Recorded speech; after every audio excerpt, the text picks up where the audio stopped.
मैं आपको बताऊं कि वक्फ किसे कहते हैं। वक्फ कहते हैं,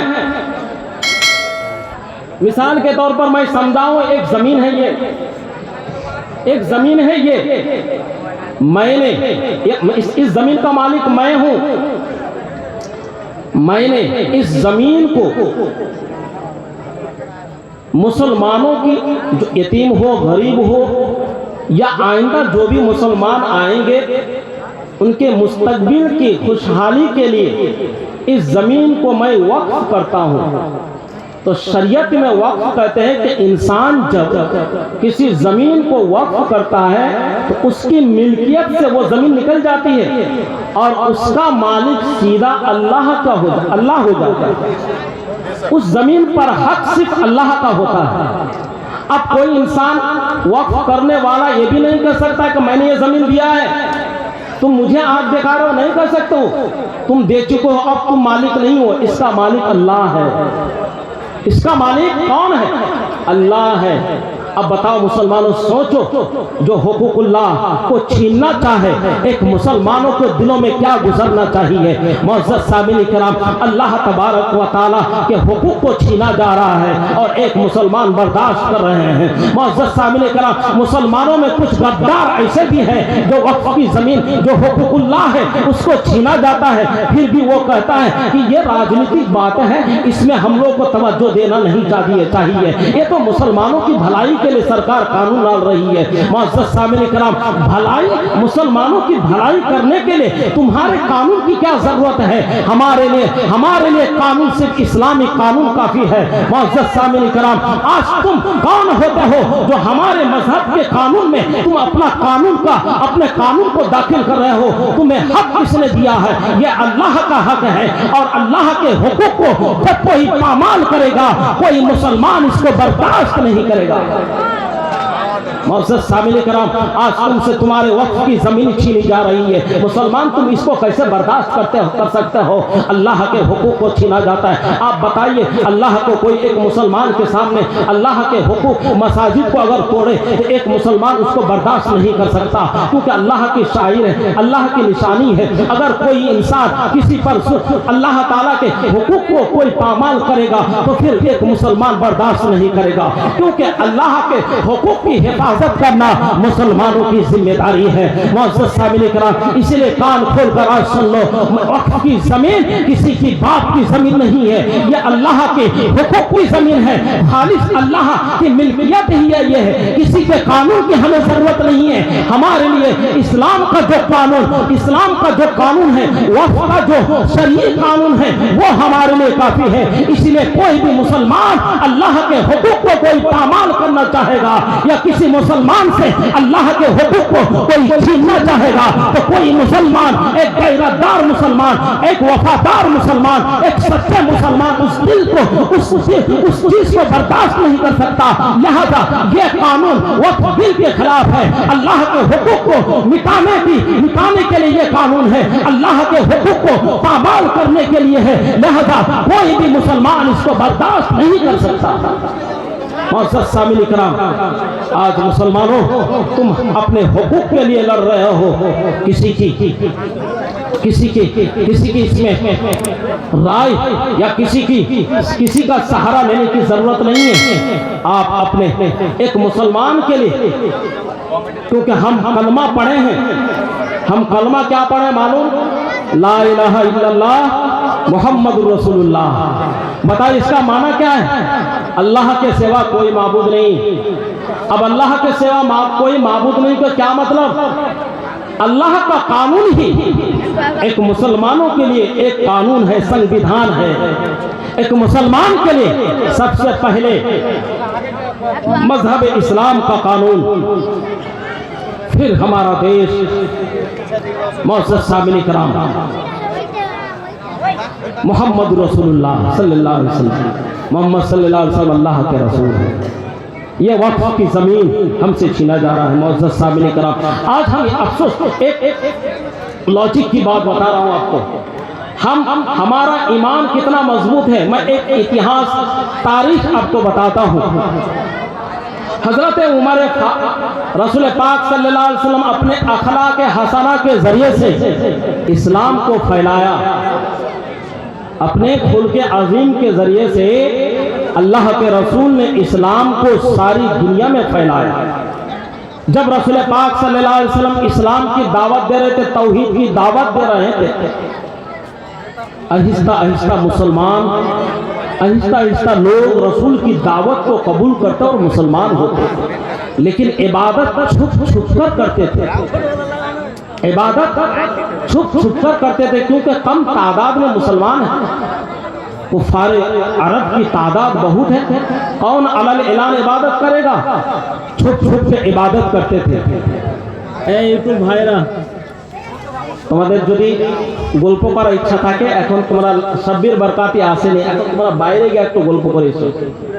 তোমাদের मतलब दीन থেকে কোনো কিছু নয়, তোমাদের मतलब है तुम्हारा सिर्फ अपने YouTube चैनल को फैलाना, ताकि उसके जरिए से हम दुनिया कमाए। दीन से कोई मतलब नहीं, इसलिए तुम्हें कुचला जा रहा है, तुम्हें पीटा जा रहा है। तुम सोचते हो कि कसूर जो मारता है बेकसूर मार दिया। तुम्हारे अंदर कोई सा इस मुसलमानों के अखलाक जैसा अखलाक है नहीं। एक तो मजलिस मेंबर रसूल में बैठने के आदाब नहीं जानते हो, दूसरी बात वहाँ क्या कुरान और हदीस का जिक्र हो रहा है, क्या कैसे सुनना चाहिए उसका तरीका भी नहीं है। ऊपर से फिर एक लोगों को डिस्टर्ब करते हो। जो आराम से सुकून से सुनता है उसके लिए भी तुम बेचैन बेकरार बना देते हो। इसलिए आराम से सुनना है तो कुछ देर सुनो। शब्बीर बरकाती जब आएंगे तब आओगे, आराम से रिकॉर्डिंग करोगे। जो तुम्हारा मकसद है तुमको अपना मकसद हासिल हो जाएगा, कि डिस्टर्ब मत किया करो। मौजूद सामिल कराम, सरकार ने जब अपने खुल्क़ अज़ीम के जरिए से इस्लाम को फैलाया, 1 2 3 4 आहिस्ता करते करते इस्लाम के मुसलमानों की तादाद बढ़ते बढ़ते जब 39 तक पहुंची, हजरत उमर फारूक रज़ियल्लाहु ताला अन्हु इस्लाम कबूल के 40 तादाद मुकम्मल हो गए। कितने अफराद हुए इस्लाम मुसलमानों के? 40। छुप छुप पर इबादत करते थे, इसी पर गौर करना। छुप छुप पर इबादत करते थे। सरकार अलैहिस्सलातु व तस्लीम से हजरत उमर फारूक ने पूछा, या रसूल अल्लाह, हम जिस रब को मानते हैं, जिस रब की इबादत करते हैं, जिस मजहब को हमने पकड़ा है, क्या वहाँ का है? सरकार फरमाते हाँ बिल्कुल हक है। हजरत उमर फारूक फरमाते, या रसूल अल्लाह, जब हक है तो फिर हम छुप कर क्यों इबादत करें? या रसूल अल्लाह, इबादत अब छुप छुप कर नहीं की जाएगी, अलल ऐलान इबादत की जाएगी, क्योंकि अब हम जब हक पर है हम किसी को नहीं सुनेंगे, हम किसी का नहीं सुनेंगे। हम या रसूल अल्लाह अलल ऐलान अब जमात के साथ नमाज अदा कीजिए। उमर अकेला तने तन्हा दीवार पर दरवाजे पर अकेला उमर तलवार लेकर खड़े रहेंगे।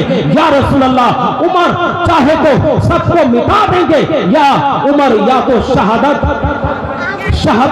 को कबूल कर लेंगे। मुअज़्ज़ज़ सामिल कराम, अलल ऐलान जमात के साथ नमाज होने लगी। अब सोचो मुसलमान, 40 की अदद ने मुसलमानों को यह पैगाम दिया कि ए मुसलमानों सुनो, जब हम 40 अदद में थे, हमारी तादाद जब 40 थी, हम किसी से डरते नहीं थे। हम अबू जहल से नहीं डरते थे, हम अबू लहब से नहीं डरते थे, हम उतबा शैबा से नहीं डरते थे। ऐ मुसलमानों याद रखो, उमर जब इस्लाम कबूल किया, 40 की अदद जब मुकम्मल हुई, तो जब अलल ऐलान इबादत की जा सकती है। ऐ मुसलमान, तुम तो करोड़ों की तादाद में हो, तो तुम फिर जोगी मोदी से क्यों डरते हो? तुम बीजेपी के दिगर नेता से क्यों डरते हो? तुम देश के उन गद्दारों से क्यों डरते हो? मुअज़्ज़ज़ सामिल कराम, अफसोस यही है कि वो उमर फारूक का ईमान जो था, उनका भरोसा सिर्फ और सिर्फ अल्लाह और उसके रसूल पर था। आज हमारा भरोसा इस्लाम पर नहीं है, अल्लाह पर नहीं है, रसूल पर नहीं है, क्योंकि हमारे हमारे अंदर जो ईमान है वो मुर्दा हो चुका है। मुअज़्ज़ज़ सामिल कराम, अफसोस इसीलिए है, इसीलिए हम हर चीज से डरते हैं, हम सिर्फ अपना सोचते हैं, क्योंकि हम आज मुसलमान तो है लेकिन मतलब परस्त इंसान है। सिर्फ हम अपना सोचते हैं, अपने भाई के लिए नहीं सोचते। अगर हम आज अपने के साथ साथ अपने भाई का सोचते तो फिलिस्तीन का यह हाल ना होता, आज फिलिस्तीन गाजा के मुसलमानों का यह हाल ना होता। मुअज़्ज़ज़ सामिल कराम, आज फिलिस्तीन के मुसलमानों को, आज गाजा के इन तमाम बेकसूर मुसलमानों को आज निस्तो नाबूद कर दिया गया। आसपास में इतने कसीर तादाद में 57 मुस्लिम ममालिक देश, और खास करके मैंने आज एक वीडियो देखा जो सऊदी अरब ये कह रहा है, उन काबे के इमाम ये कह रहा है ये एक सियासी लड़ाई है। अस्तगफिरुल्लाह।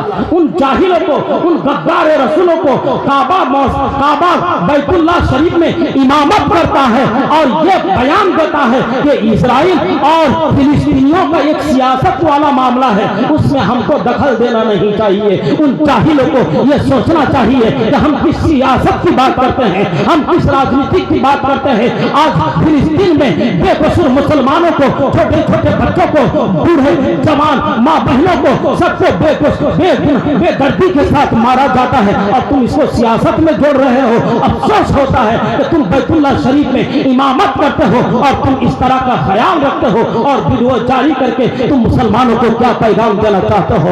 ऐ मुसलमानों, इसीलिए मैं कहता हूं कि आज अरब में, मक्का में हुकूमत, अगरचे हम जानते हैं कि मुसलमान है, हकीकत में वो मुसलमान नहीं बल्कि अंग्रेजों का दलाल है। अंग्रेज ट्रंप इजराइल की मदद कर रहा है और अंग्रेज के जो दलाल सऊदी है उसकी चमचागिरी करते हुए वो ये कह रहा है कि ये सियासत का मसला है। अफसोस, अफसोस, सद अफसोस मुसलमान। इसलिए मुसलमानों सुधर जाओ, टाइम अभी भी बहुत बाकी है। अगर आप अब भी नहीं सुधरोगे, सिर्फ अब भी नहीं अगर सुधरोगे आप, तो फिर कब सुधरोगे? एक वक्त ऐसा आएगा, आज तुमसे छीना जा रहा। पहले 3 तलाक तुम्हारी शरीयत में दखल दिया, तुम्हारे मजहब इस्लाम में इस्लाम के कानून को पामाल किया, तुमने उसको बर्दाश्त कर लिया।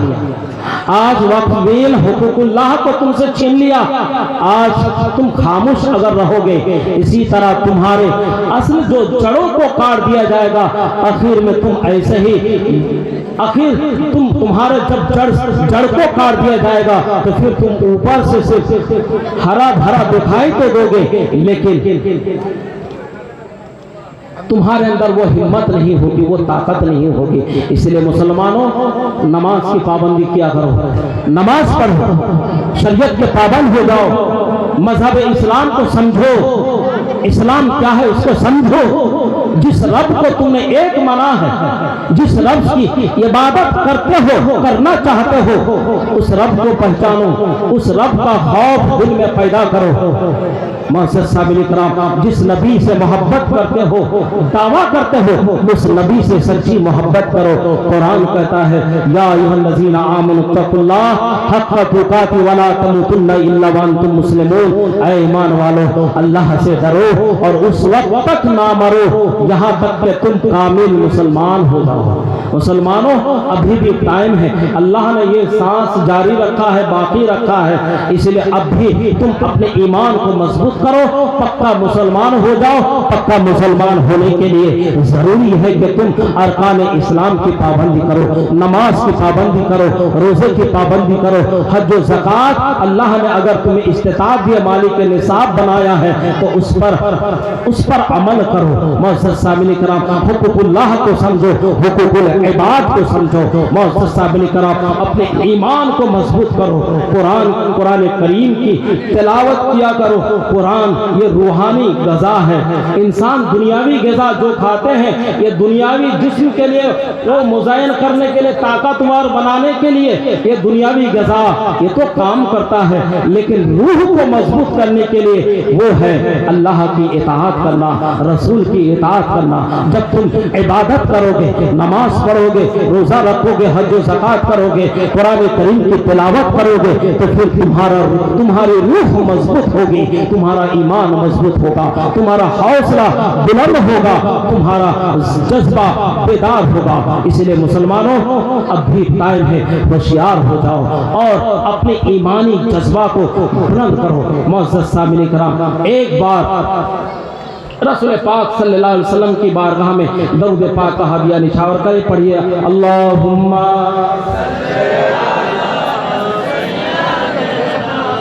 मौलाना मुहम्मद व अला आले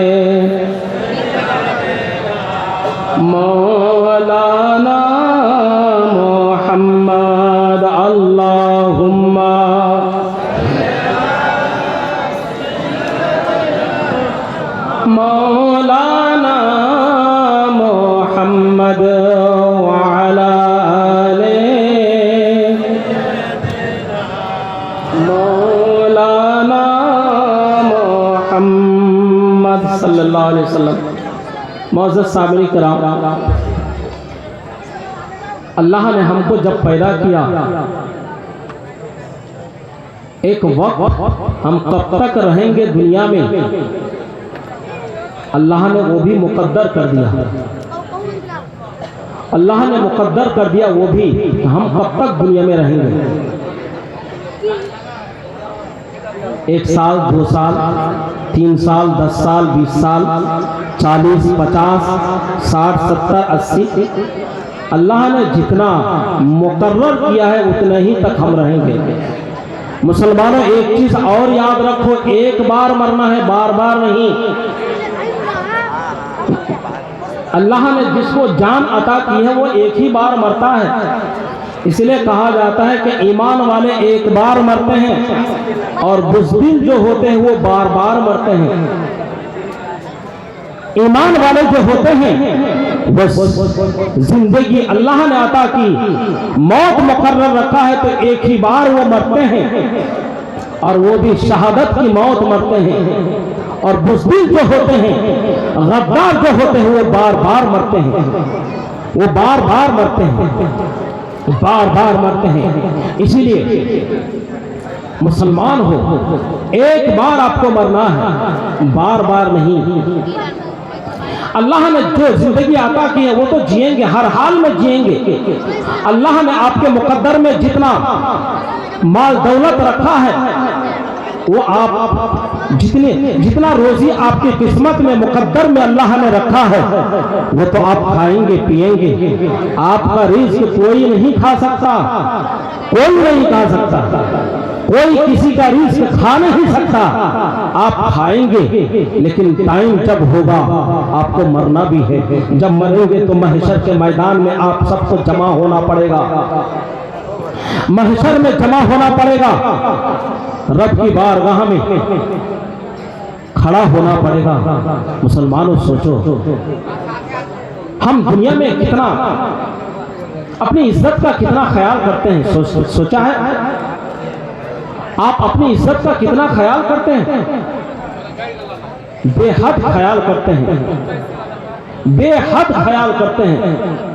कितने लोग हैं दुनिया में, आप एक समाज में रह रहे हो, यहाँ रहकर इतने लोगों की जब आप परवाह करते हो, कयामत के दिन तो सारी उम्मतें वहाँ जमा होंगी रब की बारगाह में, वहाँ फिर तुम्हारा क्या हश्र होगा। मौजूद सामने कराम, अफसोस होता है, एक वीडियो और मैंने सुना, अफसोस हुआ, बहुत आंखों से आंसू आ गया सुनने के बाद। फिलिस्तीन, हम सब देखते हैं मोबाइल, हम सबके पास फिलिस्तीनियों का जो हाल अभी है हम लोग देख रहे हैं। फिलिस्तीनी एक आदमी ने कहा, अल्लाह की बारगाह में मैं तमाम उम्मत मुस्लिमा के खिलाफ शिकायत करूंगा, मैं किसी मुसलमान को माफ नहीं करूंगा, किसी भी मुसलमान को मैं माफ नहीं करूंगा। आपको मालूम होना चाहिए एक मुसलमान का एक मुसलमान पर हक होता है। आज हम तमाशा देखते हैं, उस तमाशाई को देखकर हम कभी मुस्कुरा लेते हैं, खामोश रह जाते हैं। मौजूद सामने कराम, जब इंसान की इंसानियत का कत्ल आम हो जाए तो फिर जिहाद फर्ज हो जाता है, जिहाद फर्ज हो जाता है फी सबीलिल्लाह। इस उम्मत को फैलाने के लिए नबी ने कितनी तकलीफें बर्दाश्त की, आपको मालूम? इसी उम्मत को बनाने के लिए रसूल पाक सल्लल्लाहु अलैहि वसल्लम ने मक्का को छोड़ा, इसी उम्मत को फैलाने के लिए, मुसलमान बनाने के लिए रसूल पाक सल्लल्लाहु अलैहि वसल्लम ताइफ गए। ताइफ के लोगों ने रसूल पाक सल्लल्लाहु अलैहि वसल्लम पर कोड़ा फेंका, बच्चों को उकसाकर पत्थरों से जख्मी किया। रसूल पाक सल्लल्लाहु अलैहि वसल्लम के जिस्म से खून बहाया, वो खून जमीन पर जब गिरा, सोचो मुसलमानों, जिस नबी को अल्लाह तबारक व तआला ने रहमतुल लिल आलमीन कहा, जिस नबी को अल्लाह तबारक व तआला ने खातिमुन नबिय्यीन, जिस नबी को महबूब कहा, जिस नबी की वजह से अल्लाह ताला ने कायनात को पैदा किया, जिस नबी की वजह से अल्लाह ताला ने जमीन और आसमान को पैदा किया, जिस नबी की वजह से अल्लाह ताला ने चांद और सूरज को पैदा किया, जिस नबी के सदके में रब तबारक व तआला ने इंसान को पैदा किया, जिस नबी के सदके में, जिस नबी की वजह से रब तबारक व तआला ने शजर और हजर को पैदा किया, मुअज़्ज़ज़ साहब किराम, जर्रे जर्रे को पैदा किया, हर चीज को पैदा किया, उस नबी के जिस्म से जब खून गिरा जमीन पर, ताइफ के लोगों ने पत्थर मारकर जब नबी के जिस्म से खून बहाया, हजरत जिब्रील अमीन हाजिर है, या रसूल अल्लाह आपकी तरफ देखा नहीं जाता, आपके जिस्म से खून बह रहा है, या रसूल अल्लाह आपको अल्लाह ताला ने रहमतुल लिल आलमीन बनाकर भेजा, आपके जिस्म से खून, आपने क्या कसूर किया? रसूल का क्या कसूर था? क्या यह कसूर है तौहीद की दावत देना? क्या यह कसूर है लोगों को हक की तरफ बुलाना? क्या यह कसूर है एक अल्लाह की जिसने सारी कायनात को पैदा किया उसकी पहचान कराना? यह कसूर है? जब कसूर नहीं है तो ताइफ वालों ने पत्थर क्यों फेंका? अरब वाले ने, कुफार अरब ने मुस्तफा जब नमाज पढ़ते थे पीठ पर ओढ़नी क्यों डाला, कोड़ा क्यों डाला? मुअज़्ज़ज़ साहब किराम, कसूर क्या था? कसूर यही था ना। तुम इसको कसूर समझते हो कि तौहीद की दावत दी? कसूर यही समझते हो कि लोगों को अमन और सुकून का पैगाम दिया, तौहीद का पैगाम दिया, मजहब इस्लाम की तरफ दावत दी? ये कसूर है? मुअज़्ज़ज़ साहब किराम, हज़रत जिब्रील फरमाती, या रसूल अल्लाह अगर आप इजाजत दे इस पहाड़ को उठाकर मैं ताइफ वालों को पीस दूं, अगर आप इजाजत दे या रसूल अल्लाह मैं इस पहाड़ के जरिए से इन ताइफ वालों को पीस दूं। सरकार फरमाते नहीं दीदी, अल्लाह ताला ने मुझे बदला लेने के लिए नहीं भेजा, मुझे रहमतुल लिल आलमीन बनाकर भेजा। अगर मैं बदला लूं, अगर मैं लोगों से इंतकाम लूं, तो फिर मैं किसे दावत दूंगा? अल्लाह एक है, मैं अल्लाह का रसूल, मैं किसे दावत दूंगा? नहीं जिब्रील, ये लोग मुझे समझा नहीं है, इसीलिए मुझे पत्थर मारा है, मुझ पर कोड़ा फैला है, मुझ पर कोड़ा फेंका है, छोड़िए। ये जब मुझे पहचान जाएंगे तो ऐसा नहीं करेंगे। मुअज़्ज़ज़ साहब किराम, रसूल पाक सल्लल्लाहु अलैहि वसल्लम ने इस उम्मत को फैलाने के लिए, इस उम्मत को बचाने के लिए अपने बदन से खून भी बहाया है। मुअज़्ज़ज़ साहब किराम, आज रसूल पाक सल्लल्लाहु अलैहि वसल्लम ने इस उम्मत को बचाने के लिए जंग उहद में दंदान मुबारक को भी शहीद किया है। आपको मालूम है रसूल पाक सल्लल्लाहु अलैहि वसल्लम ने इस उम्मत को बचाने के लिए खंदक खोदा है। खंदक मालूम? आज हम लीडर हो जाते हैं तो लोगों के सामने पैदल चलने को अपने तौहीन समझते हैं। आज हमारा ये हाल हो गया हमारे लीडरों का, हम यहां से पैदल जाएंगे तो हम इसको तौहीन समझते हैं। हम ये कहते गाड़ी लेके आओ, पैदल कैसे जाएंगे? हदीस पढ़ो, बुखारी की हदीस है, सरकार अलैहिस्सलाम व तस्लीम सहाबा के साथ जब जंग की तैयारी के लिए खंदक खोदते थे, खंदक खोदते थे, मुअज़्ज़ज़ साहब किराम, सहाबाए किराम भी अपने फावड़े से, ये तो मिट्टी की जमीन नहीं है, वो जमीन पथरीली जमीन है, कितनी मेहनत होगी, सहाबा भी उठाते हैं। सरकार अलैहिस्सलाम व तस्लीम भी साथ में कभी उस रेत को उठाकर बाहर फेंकते हैं, कभी सरकार खुद उस रेत को उठाते हैं फिर बाहर फेंकते हैं। यह है लीडर का आलम। आज हम कैसे लीडर तैयार करते हैं जो पैदल चलने को खुद की तौहीन समझते हैं। मुस्तफा ने क्या हमें पैगाम दिया है, क्या सिखाया, उम्मत को क्या सिखाया? खंदक खुद हुजूर ने खोदा है। सरकार अलैहिस्सलाम व तस्लीम भूखे प्यासे पेट में पत्थर बांध के खंदक खोद रहे, किसके लिए? हमारी बका के लिए, हमें बचाने के लिए खंदक खोद रहे हैं, पेट में पत्थर बांधे हुए हैं। भूखे प्यासे रसूल सरकार सलात व तस्लीम थोड़ा झुक गए थे। क्यों झुके थे मालूम? उम्र की वजह से नहीं, इस खंदक को खोदने में जो तकलीफें हुई थी इस वजह से कमर झुक गया था, कमर झुक गया था। उस पैगंबर आजम ने आपकी बका के लिए, उम्मत को बचाने के लिए इतनी मेहनतें, मशक्कतें, तकलीफें बर्दाश्त की। आज मुसलमान तुम किस जगह पहुंच गए हो? तुम्हारा हाल क्या है? अगर रसूल पाक सल्लल्लाहु अलैहि वसल्लम को क्या यही चेहरा दिखाओ? क्या मुस्तफा जाने रहमत सल्लल्लाहु अलैहि वसल्लम की बारगाह में इसी तरह तुम खड़े हो जाओगे उनके सामने? क्या यही जवाब दोगे, या रसूल अल्लाह हमें वो ताकत नहीं? यही कहोगे? मौजूद सामिन किराम, तुम्हें रसूल पाक सल्लल्लाहु अलैहि वसल्लम ने इसलिए नहीं बनाया है कि तुम रसूल पाक सल्लल्लाहु अलैहि वसल्लम के उस परेशानियों की जिंदगी को देखो, बहुत मुश्किल से उम्मत को फैलाया है, बचाया। आज हमारा क्या हाल हो गया? मौजूद सामिन किराम, हम रसूल की इताअत नहीं करते, रसूल की बात को नहीं मानते। मौजूद सामिन किराम, हमें इताअत इलाही, इताअत रसूल पर हमें अमल करना चाहिए। मजहब इस्लाम पर हमको चलना चाहिए। हमें एक मुसलमान जैसा बनना चाहिए। मुसलमानों, जलसा जुलूस करते हो जरूर करो,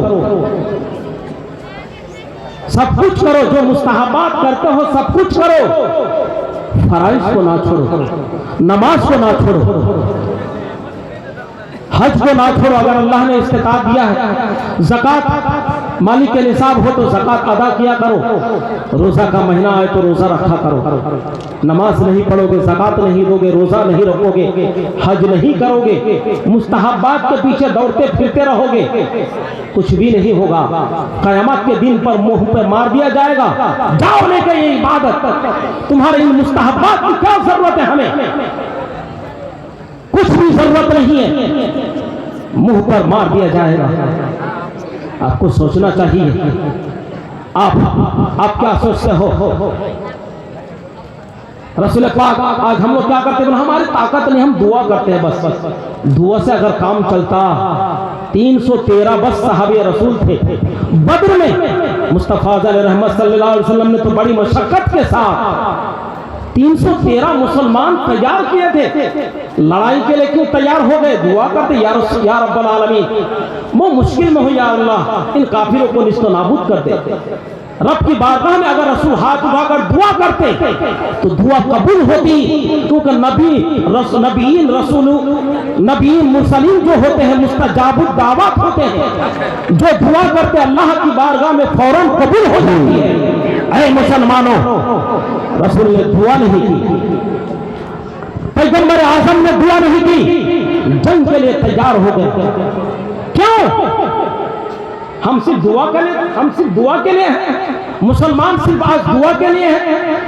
कुछ मुसीबत आए दुआ करो, कुछ हो जाए दुआ करो, तुम्हारे हुकूक को छीना जा रहा है दुआ करो, तुम्हें मारा जा रहा है दुआ करो, तुम्हें कुचला जा रहा है, तुम्हारे दीन इस्लाम की अलल ऐलान तौहीन की जाती है, तुम कहते हो दुआ करो। हम क्या करेंगे?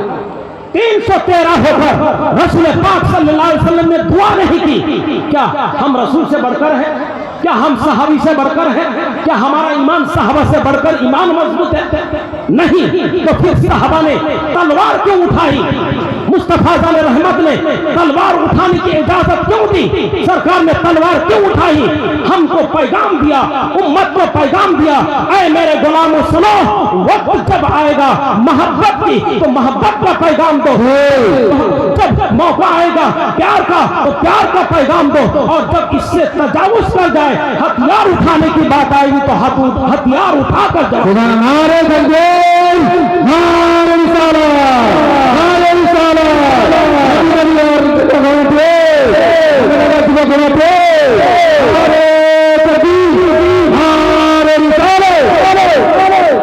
सामिल इकराम, यह पैगाम है रसूल। जंग वहूद में रसूल पाक सल्लल्लाहु अलैहि वसल्लम ने अपने दंदान मुबारक को क्यों शहीद किया? क्या जरूरत थी? मालूम है आपको, जंग वहूद में 70 सहाबा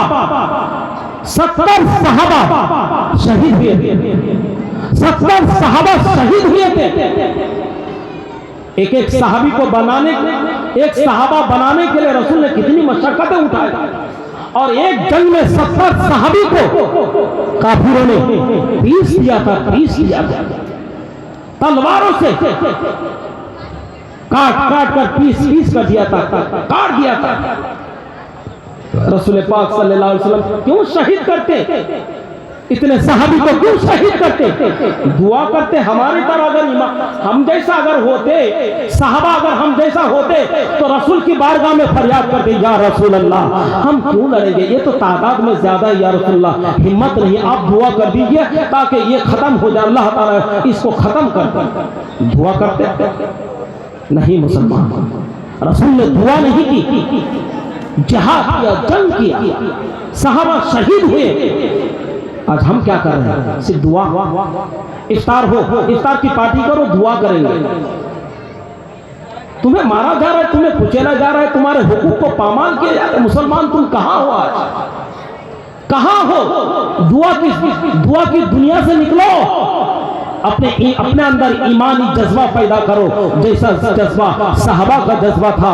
313 गर्चे बदर में थे, लेकिन अल्लाह तबारक व तआला पर इतना मजबूत और ठोस भरोसा था, पैगंबर आजम पर ऐसी ही मोहब्बत थी, बस एक इशारे की तरफ, इशारे के मोहताज थे। सरकार ने जो ही इशारा किया, सहाबा काफिरों पर टूट पड़े। अल्लाह की बारगाह से मदद आई थी। 5000 फरिश्ता को अल्लाह तबारक व तआला ने सहाबा की मदद के लिए जंग बदर में अल्लाह तबारक व तआला ने 5000 फरिश्तों को आसमान से मासाजो सामान के नाजिल फरमाकर काफिरों को निस्तो नाबूद किया था। मुसलमानों की जीत हुई, मुसलमानों की जीत हुई थी। अगर आप भी उन सहाबी जैसा आपका ईमान होगा, अल्लाह की मदद आएगी, जरूर आएगी, अल्लाह की मदद आएगी, अल्लाह की मदद आएगी। लेकिन हमें पहले अपने आप को चेंज करना होगा, हमें पहले अपने आप को क्लियर करना होगा। अगर हम अपने आप को क्लियर नहीं करेंगे तो फिर हमारा हाल आप खुद देख रहे हैं। मोहतरम सामिन कराम, মা বোনেরা আপনাদের যে কাপড় দিয়ে ঢাকা রাখা রয়েছে, ঘেরার পাশে আপনার ওপাশে যান, এপাশে বসবেন না, এপাশে আপনার ছেলেদের বসার জায়গা রয়েছে। আপনাদের যে কাপড় দিয়ে ঘেরা রয়েছে, ঘেরার ওপাশে বসেন আপনারা।